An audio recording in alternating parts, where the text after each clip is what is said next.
Welcome back, YouTube. I'm Craig. I'm the Bean. We just got out of Backrooms. Got our cookout trays. And now we're trying to answer, was it worth the watch?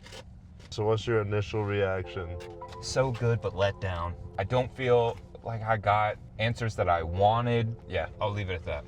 No, that makes sense. Potential was super strong. Maybe a little let down, though. I can't help but feeling like maybe I just pumped myself up just a little too much. Yeah. Because while I haven't watched the entire YouTube series he's done, I watched probably a good hour, and I really enjoyed it, man. Like, yeah. I could see why that gained such a cult following online. I had never heard of it, and then all of a sudden I'm hearing all these people talk about it, and yeah, it has me interested to go see that now, that's for sure. I mean, he literally was 14 years old, 15 years old, taught himself how to use Blender. Oh, wow, okay. Then made the entire series in Blender. The world he creates of the Backroom, just this ever-expanding non-stop. Something so scary about the whole liminal space scene. And which they did a fantastic job of, like, everything you described. I was like, okay, I mean, they did that. No, they did that. He stayed true to what he started, that's for sure. Yeah. I mean, it's his first film officially at the age of 20. I mean, taking that into account, I can look past some of the cons and focus on more of the pros. The story and the plot, I really liked it. I was definitely at like probably an 8.7 on plot and story. Like the whole time I'm watching, I just want to know more. Just want to know more. It's perfect for what that movie is. I mean, it's going down the rabbit hole. That's all, and that's there during the movie. Like, we just want to know more. That's all I wanted to know, and I think that it captures that perfectly. For the plot, it follows almost directly, kinda, to his story. You know, I watch all the YouTube videos leading up. People who have done a lot of deep dive, and there's a ton of kind of discourse around this film and around the subject of the Backrooms. There's like 3 different subcategories of backroom enjoyers. You have the original 4chan post that's just a creepy picture and an odd description, and people just don't want any more than that. They just love that. Okay. Then you have Kane and what he created in Blender. The third group is the people who have run with it online, who constantly are adding levels. They see it as a level-based entity where you start on level 1, 2, 3, things progressively. Each level has its own weird thing, right? So everybody was wondering, you know, what version of the Backrooms are you getting? And while I think most of it was mostly Kane's. Yeah, there was a blend. Had to be a blend. It felt like there was a blend, especially by the end. I think it's at the end. It's telling you that it's definitely a blend. Who stole the show? Not a lot of choices in this category, I feel like, and I feel like same as last week. It's kind of one person who did that. He was Clark in the movie, but I mean, it's the leading actor. We've seen him in plenty of roles. I apologize, I don't have his name right offhand, but it's very difficult to pronounce. So I'm glad we don't have it on him, because I probably mispronounce it anyway. We would probably make fools of ourselves. Yeah. It feels disrespectful not to even say his actual name, but I know we will mess it up. Yep, and we might just start saying characters' names, so it just might be just Clark. Clark was great. All right, so why don't we talk a little bit about cinematography, set design, world building. Have to. Strongest part of this movie, easily. 9.3 in terms of setting all. I mean, the name of the movie is Backrooms. Like, it's all in the set and how you're gonna frame everything. Some of those shots, the one shot where they like go and look up, and then on its way down, you think you're like sideways at that point. I was like, oh, this is fantastic. The unease they were able to create, just you never really knowing, it just the uncanny valley of the whole thing. I mean, everything from things inside the Backrooms themselves, just so eerie, uncomfortable, always. Man. I love that kind of setup, like a hardcore Henry, a Cloverfield, kind of like, give me that first person POV, and it just sets up the whole thing perfectly.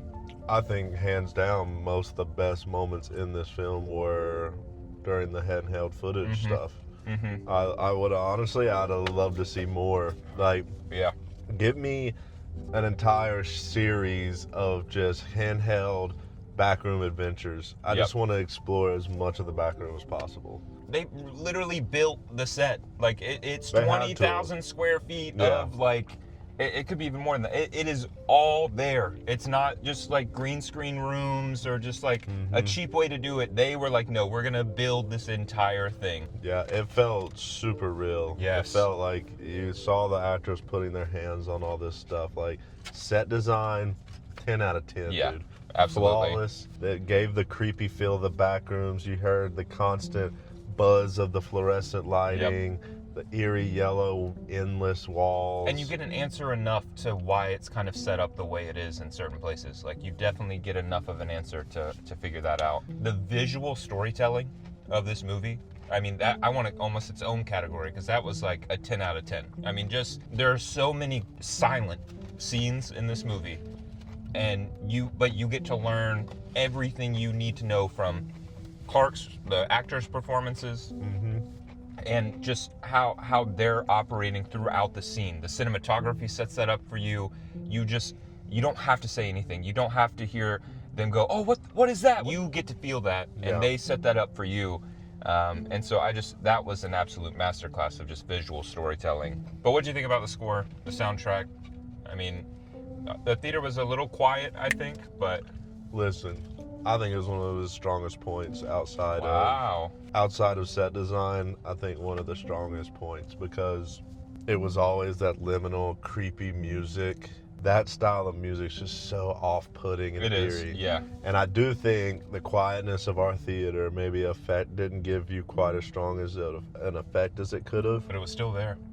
I want to put it at like a 7.8. The eeriness, like the element they build through that, absolutely there. It created enough of the ambiance, but it really didn't really jerk me anywhere, or you know, music and score to me is just all about feeling. It kept me there, but it just didn't really, I don't know, move me too much. I did enjoy that he didn't necessarily ever use it for a cheap scare like some people do. Oh my God. There's no cheap scares in this at all. None. Anything you got, it was earned. Absolutely. Final thoughts: solid first film from a very, very young director who has a lot of talent. The writing, I think, missed at certain times, but I think story, what he was trying to go for was pretty good, and felt like the material was a little bit older than him in a way. So I think that's a great point. And I think I appreciated what he was trying to do. I think pacing, it was definitely a slow burn, maybe a little too slow at points. But I think overall, a really good first showing from somebody who I really want to see more from. Yeah, I'm right there with you. I want to see more. And even if, I don't think a sequel is the right thing to do. I mean, I think you can always dive back in. I think give me like, are we making 10. A world out of this? Yeah. Yeah, we're making a world out of the back. I mean, it makes sense. Movie set in 1990, which was kind of awesome. It was very aesthetic. Yeah. Having people leave you, it's not even a voicemail, it's something on your answering machine, leaving you a message on your answering machine. Overall, I think there were some aspects that had me questioning, like, whether that's reasoning or how did that even happen? And so there were a couple of those questions throughout, but I think if you enjoy film, this is one you have to put on your list. Like, just the way it tells the story through the camera. It's telling the story through the camera, and not as much as performance or just dialogue and how it's written. I mean, it is really just through that camera you are getting the perfect story. All right. Well, it's that time. All right. You ready? Yeah. 3, 2, 1. Run Worth to the theater. watch. Wow. Okay. Run to the theater. Run to the theater. Absolutely. Okay. Yeah. I mean, I support it. This might have been one of those I built up in my head a little. Definitely. And it maybe wasn't exactly what I was hoping for. I think right when we walked out the door, I was a little more disappointed than I am right now after conversating about it. But I definitely think worth the watch. I think get out, this weekend if you can. But if you can't, I think it's okay. Next weekend, But it maybe still needs catch to it be on on a your list. Tuesday. Yeah. I've been sitting here talking about the visual storytelling, the cinematography. The best place to see that is on a big screen. I mean, Yeah. don't watch this on your laptop. It'll work, but don't watch this on your laptop or tablet. Don't watch it on your phone. I say run to the theater, see that. It won't let you down most of the way through. So, No. I think overall, very good watch. Enjoyed it. Would watch again, 100%. I think it was very eerie. It might have lacked in a few places, but I definitely don't think it takes away from the overall experience. Nope. So definitely get out there this weekend if you're thinking about seeing it. I definitely think it gets the worth the watch approval of try to go this weekend. And I hope you don't get spoiled, because some of the surprises are really, really worth it. absolutely. Absolutely.